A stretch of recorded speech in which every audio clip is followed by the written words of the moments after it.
Hello friends, welcome to Startup Kit, where we discuss the skill sets and mindsets required during your startup journey. Friends, हमने अभी तक business idea, unique business ideas को कैसे generate करना है ये सीखा है, और जो आइडिया हमने जनरेट किया था वो आइडिया को इवेल्युएट कैसे करना है, वो आइडिया करेक्ट है या नहीं उसका टेस्ट कैसे करना है ये भी हमने सीखा है. Now that you have a great idea with you, fasten your seat belt and get ready to take off. Wait. You need to make some checkups before. Checklist is there before you take off.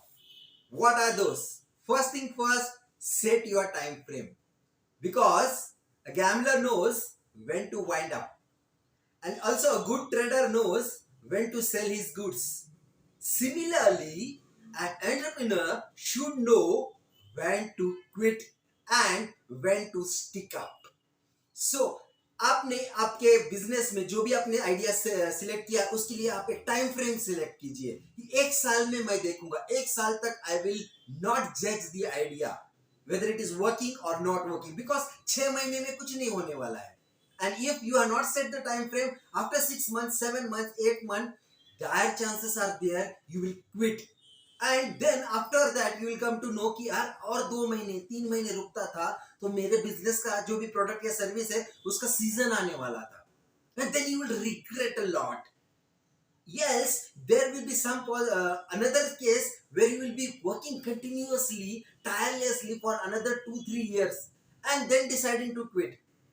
तो 2-3 साल बर्बाद क्यों करने, इसलिए time frame is बहुत most important thing. Second thing is set your milestones.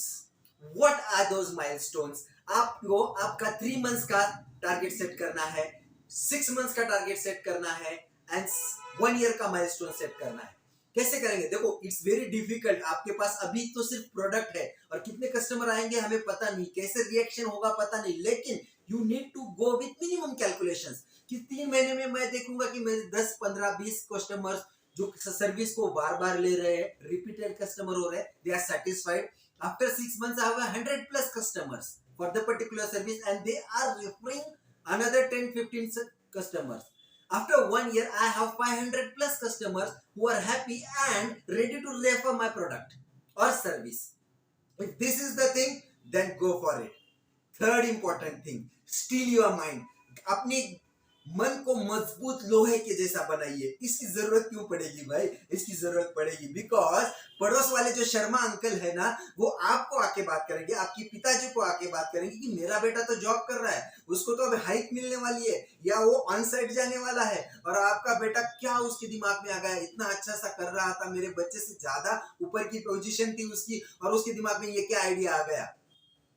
And that is going to distract you, destroy your mind. Second thing is, आप देखोगे कि आपका फ्रेंड जिसके साथ आप काम करते थे वो आज आज 1 लाख रुपए कमा रहा है, और आप एज एन स्टार्टअप आपको पता नहीं आप कितना कमा रहे हो, कितना कमाओगे, कितना बचाओगे. 1 साल में उसने गाड़ी ले ली, घर बुक कर लिया, और आप हो कि आप रेंट भर रहे हो और अपनी एम्प्लॉयज का सैलरी कर रहे हो और आप अपना लोन, बिजनेस लोन चुका रहे हो. उसी में आपका कोई भी आउटपुट नहीं दिख रहा है. That's why steel your mind, that is most important thing. Fourth important thing is convince your family and friends. Friends को कन्विंस करना बहुत आसान है. जैसे ही कोई बाइक ऑन आइडिया आपको मिल गया, आपने फ्रेंड्स को बता दिया, वो तो आप पे भरोसा करेंगे. लेकिन फैमिली में spouse and parents play a most important role. I think like personally convince your spouse first, because the spouse has to be by your side. ये journey is going to be very dread. ये journey आपकी बहुत खतरनाक होने वाली है. इसमें आपका फाइनेंशियल टर्मोइल होगा, मेंटल टर्मोइल होगा, तो आपको आपके स्पाउस को आपकी साइड में रखना बहुत जरूरी है.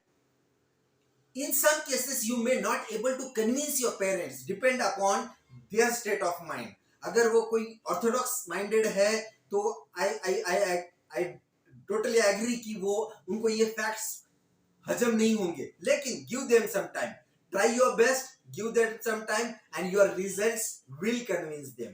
Market will convince them, people your customer will convince them. So इस पे ज्यादा फोकस मत करो, लेकिन try and convince them because this journey is going to be very dangerous. Fifth thing is upgrade your skills. Upgrade your skills. You might be feeling like, "Hey, I am skillful, man. Why? Now what? Again, I need to study." Yes, you need to study the business skills in which you are going to enter. अब जो भी business आप करने वाले हो, आपके computer को observe करो, उसकी स्किल सेट्स को ऑब्जर्व करो. अगर आपको वो स्किल्स पता है, देन implement it. अगर नहीं है, then learn it. Learn that particular skill of that particular domain. Final thing, choose your mentor. Yes, choosing a right mentor is very important. See, mentor can be anyone, but I think in this path, you need to choose a mentor, one who has been through this entrepreneur journey. Choosing a spiritual guru as a mentor is some different aspect, and choosing an entrepreneur guru is another aspect. A mentor will tell you what is going to come next. What is going to come next depending upon your actions and your plans. So he is going to escort you through this journey of 1 year, 2 year, 3 year till you make to your land date. So these were the points which you need to check before you take off. Happy journey. All the best.